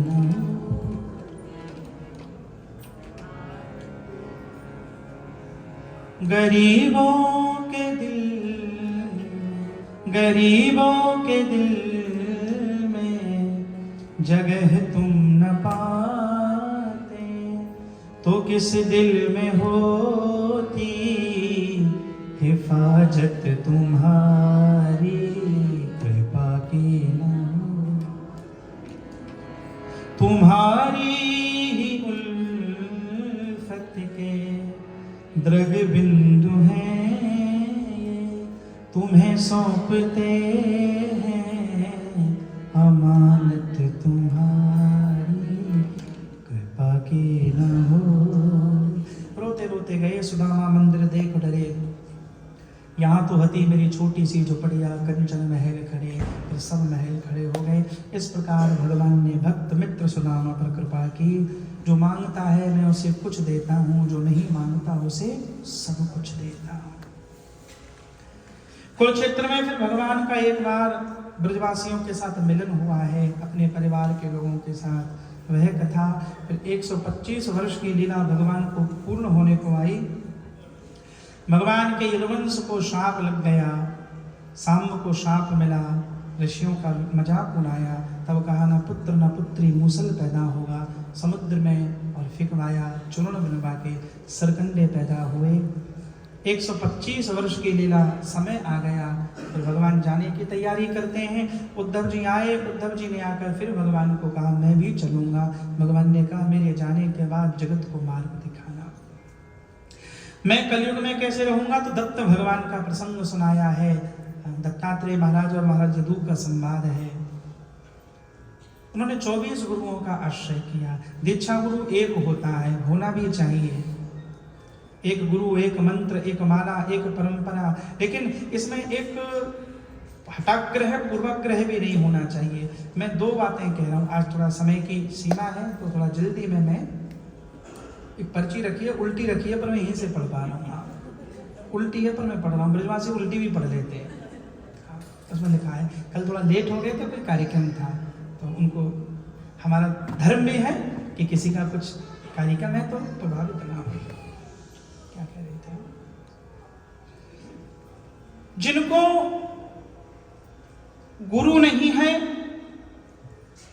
उनकी भी गति में समस्या है, लेकिन जिनको गुरु मिल गए वहां एक हठाग्रह ना हो, एक मार्ग मिल गया, उस मार्ग का आनंद लेना है, लेकिन अन्य मार्गों का तिरस्कार नहीं करना। यहां भी थोड़ी असावधानी देखी जाती है कि मेरा मार्ग ही श्रेष्ठ है, मेरे ही गुरु श्रेष्ठ है। नहीं, जिस परंपरा में तुम हो उसमें तो पुष्ट हो ही, दूसरी परंपराओं का भी आनंद लो, उन आचार्यों को भी लो। यार बंधन में तो संसार में ही थे, भक्ति में भी बंधन ही लिया तुमने। धर्म माने बंधन नहीं है, धर्म माने उन्मुक्त आकाश है। अब देखो यहाँ कथा सुन रहे हैं, हम गुजराती भी हैं, पंजाबी भी हैं, कोई साउथ इंडियन भी है। हर कभी गुजराती गा दो, कभी पंजाबी गा दो, कभी गुजराती गरबा करा दो, बड़ा मजा आता है। गुजराती गरबा में जब पंजाबी लोग गरबा करते हैं, परसों पहले दिन किया महाराज, क्या दृश्य मिलता है। कई बार पंजाबी भजन गा रहे हो तो गुजराती लोग, ये आनंद है। एक ही जैसी सब्जी खाओगे तो कभी बोरियत भी आएगी। भारत में कितनी विविधता है, किसी परंपरा में दीक्षित हो जाओ, सावधानी ये रखना संकीर्ण मत होना। सबको सुन लो, बल्लभ कुली को भी सुनो, गौड़िया को भी सुनो, रामानुज को भी सुनो, और निम्बार्की को भी सुनो, वेदांती को भी सुनो, सन्यासी को भी सुनो, ब्रह्मचारी को भी सुनो, किसी को भी सुन लो। बड़ी समस्या है, हम हमारे गुरु के अलावा दूसरा नहीं सुन सकते। मैंने कहा पहले भी अंधे हो, अभी भी अंधे ही हो, तुम्हारा अंधे ही रहे तुम्हारा। गुरु माने जो दृष्टि देता है, संसार में जहां जहां रस मिल रहा है ले लो, रसो वही सह, सब जगह रस है, सब जगह लो रस। संगीत में अरे सब जगह आनंद है महाराज। गुरु न होना समस्या है, पर गुरु हो जाए तब समस्या मत बनना, तब समाधान की ओर चलना। भगवान के भक्त को हठाग्रही नहीं होना चाहिए, थोड़ा सरल रहे। लगे तुम किसी गुरु के चरणों में बैठकर आओ, प्रवाही परंपरा, जल रुक जाता है तो दुर्गंध आती है। चरई बेटी नित्य रहो, नूतन रहो। हमारे महाराज जी कहा करते हैं कई बार एक बात कि खुले रहो, खुले रहो, खिले रहो और खाली रहो। पर खिले रहो, भगवान के भक्त को ना और माथा फोड़कर भी नहीं बैठना चाहिए। प्रसन्न रहो महाराज, भक्ति सी दिखती रहे बीच बीच में। चेहरे हंस जाते हैं तो प्रसन्न हो जाते हैं। कृष्ण के भक्त हो, मुस्कुरा के रहो, क्योंकि आदमी मुस्कुरा सकता है। आपने किसी गधे को देखा मुस्कुराते? गधा नहीं मुस्कुरा सकता। और आपको कभी कोई गधा मिल जाए जो मुस्कुरा रहा हो तो पक्का समझ जाना वो गधा इंसान होने की ओर बढ़ रहा है। और कोई इंसान माथा फोड़कर बैठा हो तो समझ जाना वो क्या होने जा रहा है। इंसान हो ऐसे खुले रहो, खिले रहो और खाली रहो। दत्तात्रेय भगवान ने प्रसंग सुनाया, पृथ्वी वायु आकाश, वो कभी रहा तो हम उसकी चर्चा पहले कर चुके हैं, फिर कभी रहा तो करेंगे। भगवान कहते हैं मेरा ज्ञान मेरे विदुर मैत्रेय को सुना देना। द्वारिका में धूम्रकेतु का उदय हुआ, भगवान प्रभास में ले गए, मदरा का पान कर लिया परिवार के लोगों ने, लेकिन कृष्ण माया विमूढ़ा नाम, माया किसकी है? कृष्ण की। जाको प्रभु दारुण दुख देही ताकि मति पहले हर ले। माया से कौन बचता है?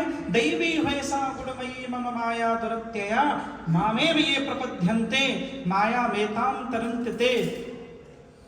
आप किसी के घर पर जाओ और घर पर जाकर वहां कुत्ता हो, आज पहले तो लिखा रहता था भारत के दरवाजों पर कि वेलकम सुस्वागतम पधारो हमारे देश, आजकल लिखा होता है बिवेयर ऑफ डॉग्स, कुत्ते से सावधान।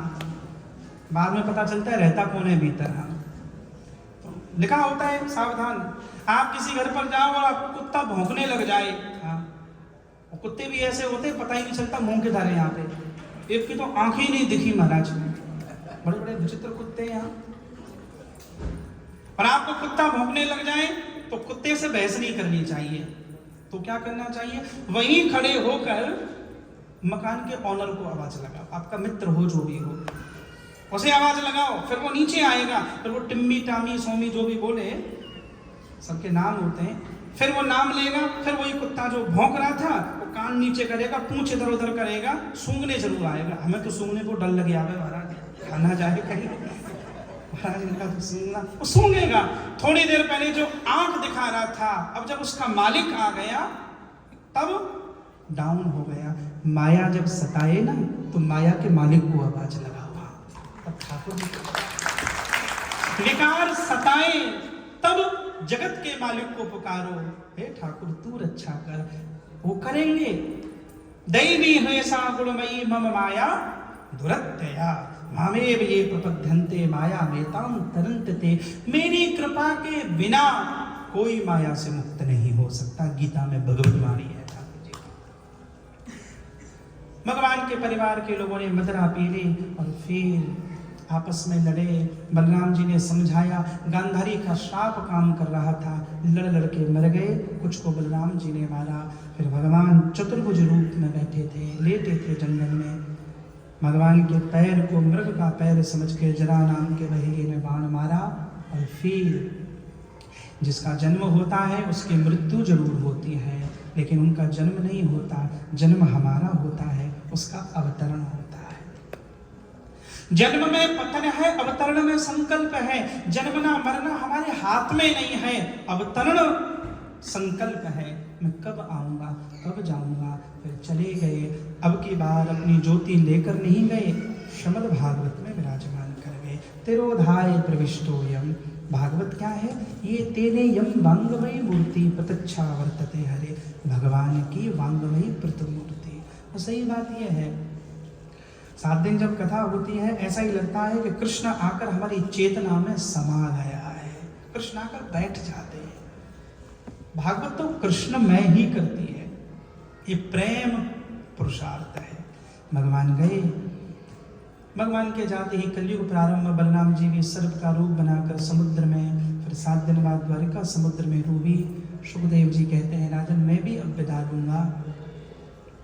भगवान के जाने के बाद कली प्रारंभ हुआ। पांडवों ने महाराज परीक्षित को गद्दी पर बिठाया।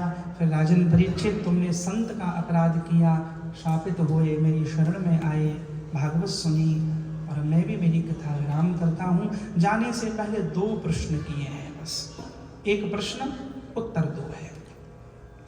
मैंने तुम्हें अनेक कथा सुनाई, कुछ भी याद रहे ना रहे, कली में बड़े अवगुण होंगे। कलेर दोष निधे राजन अस्ति हुए को महान गुण कीर्तना देव कृष्णस्य मुक्त संगः परम व्रजेत। इस कली में बड़े अवगुण हैं, पर कृष्ण कीर्तन करने मात्र से सारे अवगुण दूर हो जाते हैं। कीर्तन करो। थोड़ी देर के बाद सर्प आएगा, तुम्हें डसेगा। बस मेरा प्रश्न ये है, क्या सर्प के डसने से तुम मर जाओगे? तब राजा परीक्षित ने नेत्र बंद करके कहा नहीं, अहम ब्रह्म परम धामम ब्रह्माहम परमं पदम एवं समीक्षण आत्मानम आत्मन्याधाय निष्कले। नहीं, मैं शुद्ध बुद्ध आत्मा हूँ, न जन्म है न जन्मम न मृत्युम न पुण्यम न पापम। कैसा जन्म कैसी मृत्यु, मैं शुद्ध बुद्ध आत्मा हूँ। शरीर मरता है, आत्मा तो अजर अमर है, ये ढांचा रह जाएगा, फिर यहां से जाएंगे, फिर कहीं पर लीला होगी ठाकुर की। सुखदेव जी महाराज खड़े हो गए, भगवान का नाम लेना, और राजा परीक्षित ने पूजन किया है। फिर राजा परीक्षित घर पर आए हैं और तक्षक दर्शने के लिए चला है।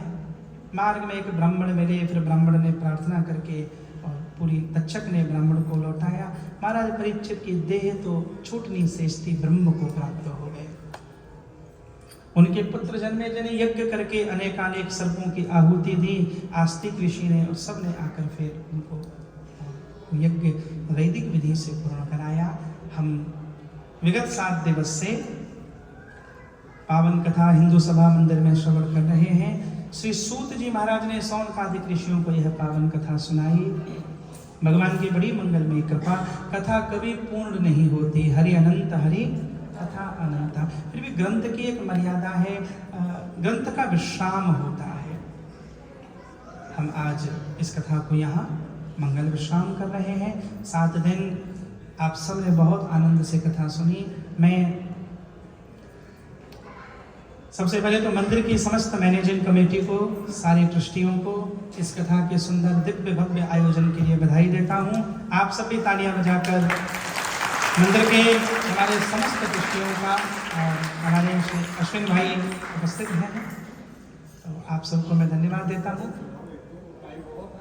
है टाइम पे पर्ची को है टाइम तो नहीं महाराज, भजन गाएंगे अभी हम।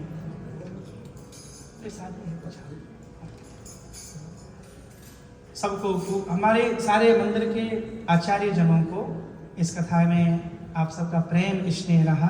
सारे मंदिर के ब्राह्मण देवताओं को भी हम प्रणाम करते हैं आपके प्रेम सहयोग के लिए। हमारे श्री मनोज जी के लिए खूब तालियां बजाकर आप अभिनंदन करें। आपने तबला भी बहुत अच्छा बजाया, गाया भी मेरे साथ, और बंसी भी बजाई आपने यहाँ, इनके भी मैं धन्यवाद देता हूँ। यहाँ इस कनाडा की यात्रा में हमेशा जो सहयोगी निमित्त बनते हैं, ऐसे श्री हरीश भाई, हीना देसाई और हमारे संजय भाई, हीना बहन, आपके भी संपूर्ण परिवार के मंगल की प्रार्थना करता हूँ।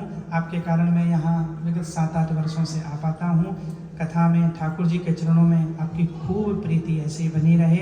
हमारी मीना बहन, सरयू बहन, कृष्णकांत जी, रजनी जी और बहुत सारे जो वैष्णव यहाँ पर जुड़े हुए हैं, राजीव भाई, सबको आभार प्रकट करेंगे। मैं फिर संपूर्ण श्रोताओं को, आप सब आए, मंदिर की शोभा बढ़ी, आप आए तो कथा सुनाने वाले को भी अच्छा लगा, आप सबको भी मैं खूब खूब प्रणाम करता हूँ। भगवान के चरणों में प्रीति बनी रहे। पिछले वर्ष हमारी 2 कथाएं यहाँ पर थी, तो इस कार्यक्रम में भी हमने लक्ष्मीनारायण मंदिर में कथा की। इस बार समय का अभाव था। एक कथा विंजर में की थी, फिर यहाँ आए, और अभी 2 दिन बाद फिर यूएस में ह्यूस्टन में गीता जी के ऊपर प्रवचन है। एडमिंटन में शिव कथा है 1 से 4। फिर जन्माष्टमी के अवसर पर 6 से 12 सितंबर विनीपेग में भागवत कथा का आयोजन है, और फिर भारत वापसी है। इस कार्यक्रम लक्ष्मीनारायण मंदिर से पधारे आदरणीय श्री नवल जी, मैं आपका भी खूब स्वागत करता हूँ। 3 बार मुझे उस मंदिर में भी सौभाग्य मिला। हरि नाम गाते हुए मैं फिर कथा को विश्राम। गोविंद मेरो है, गोपाल मेरो है, गोविंद मेरो है, गोपाल मेरो है, बांके बिहारी नंदलाल मेरो है, श्री बांके बिहारी नंदलाल मेरो है, श्री बांके बिहारी नंदलाल मेरो है, श्री बांके बिहारी नंदलाल मेरो है, गोविंद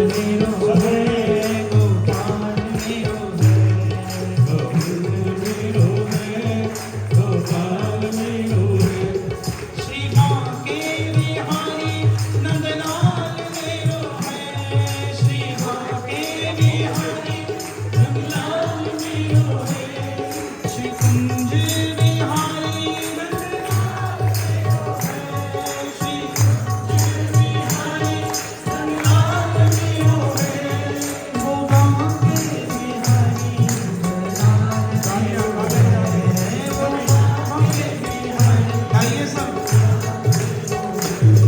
गोविंद मेरो है गोपाल मेरो है गोविंद मेरो है गोपाल मेरो है शिवा के बिहारी लाल मेरो है शिवा के बिहारी लाल मेरो है गोरास बिहारी लाल मेरो है गोरास बिहारी लाल मेरो है गोविंद मेरो है गोपाल मेरो है आनी कमली वाला मेरा राज है आनी कमली वाला मेरा राज है मेरे मन का मोहन तू दिलदार है हो आनी कमली वाला मेरा राज है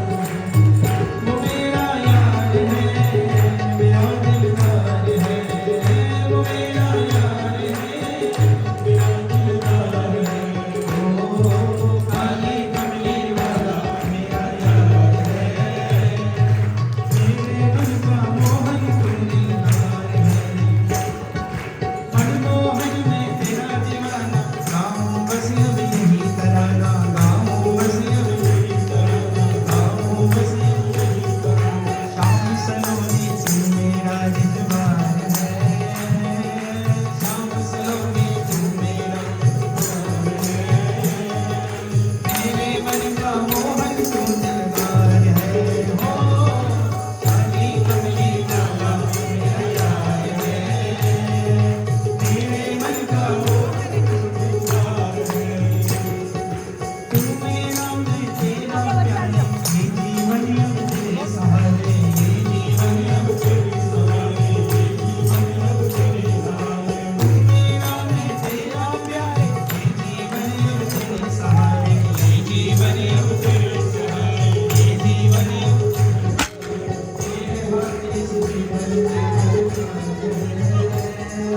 तेरे हाथ इस जीवन की पतवार है मेरे मन का मोहन तू दिलदार है ओ काली कमली वाला बाद में लगा लेंगे पूरा मेरे मन का पागल प्रीत किए किया सा कर दे दिल दर्शन का प्यासा कर दे दिल दर्शन का प्यासा कर दे दिल दर्शन का प्यासा पागल प्रीत किए किया सा कर दे दिल दर्शन का प्यासा कर दे दिल दर्शन का प्यासा कर दे दिल दर्शन का प्यासा तेरे हर बातें तुझे एतबार है तेरे हर बातें तुझे एतबार है मेरे मन का मोहन तू दिलदार है ओ काली कमली वाला मेरा यार है मेरे मन का मोहन तू दिलदार है वो मेरा यार है मेरा दिलदार है वो मेरा यार है मेरा दिलदार है वो मेरा यार है मेरा दिलदार है वो मेरा यार है मेरा दिलदार है काली कमली वाला मेरा यार है मेरे मन का मोहन तू दिलदार है ओ काली कमली वाला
हो जाए